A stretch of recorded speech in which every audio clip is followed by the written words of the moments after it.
நண்பர் ஒருத்தர் கமெண்ட்ல கேட்டிருந்தாரு, ப்ரோ ஏன் ப்ரோ பைக்குக்கெல்லாம் 5000 கிலோமீட்டர் ஒரு தடவையும், காருக்கெல்லாம் 10,000 கிலோமீட்டருக்கும், பஸ்ஸுக்கெல்லாம் 20,000 கிலோமீட்டருக்கு ஒரு தடவையும் சர்வீஸ் பண்ணுறாங்க, ஏன் எல்லாமே இன்ஜின் தானே அப்படின்னு சொல்லிட்டு கேட்டிருந்தாரு. அதுக்கான பதில் என்னன்னா, பைக்கை பொறுத்த வரைக்கும் இன்ஜின் ஆயில் மட்டும்தான் ஊற்றுறோம், கியர் ஆயிலோ டிஃபரன்ஷியல் ஆயிலோ அதுக்கெல்லாம் ஊற்றுறது இல்லை. ஸோ கியர் அசம்பிளிக்கு எல்லாமே இன்ஜின் ஆயிலே போதுமானது. அதனால வியர் அண்ட் டியர் அதிகமாகிட்டு அந்த ஆயில் ரொம்பவே சீக்கிரமே கெட்டு போக சான்சஸ் நிறைய இருக்கு.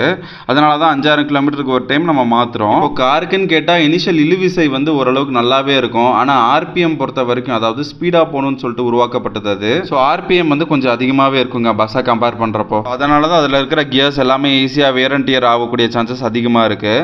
ஸோ பஸ்ஸை பொறுத்த வரைக்கும் இழுவிசைக்கு தான் அதிகமாக உருவாக்கப்பட்டிருக்கு தவிர ஸ்பீடாக போகிறதுக்கு இல்லை. ஸோ அதனால் அதுக்கு வேர் அண்ட் டியர் கொஞ்சம் கம்மியாக இருக்கும். இதனால தாங்க காருக்கு 10,000 கிலோமீட்டருக்கும் லாரிக்கு 20,000 கிலோமீட்டருக்கும் நம்ம சர்வீஸ் பண்ணுறோம். இது உங்களுக்கு புதுசாக இருந்தது அப்படின்னா, இதை பற்றியான வீடியோஸ் இன்னும் அதிகமாக வேணும் அப்படின்னு கேட்டிங்கன்னா மறக்காமல் கமெண்ட் பண்ணுங்கள். அண்ட் மறக்காமல் மற்றவங்களுக்கு ஷேர் பண்ணுங்கள் அண்ட் ஃபாலோ பண்ணுங்கள், லைக் பண்ணுங்கள். நன்றி.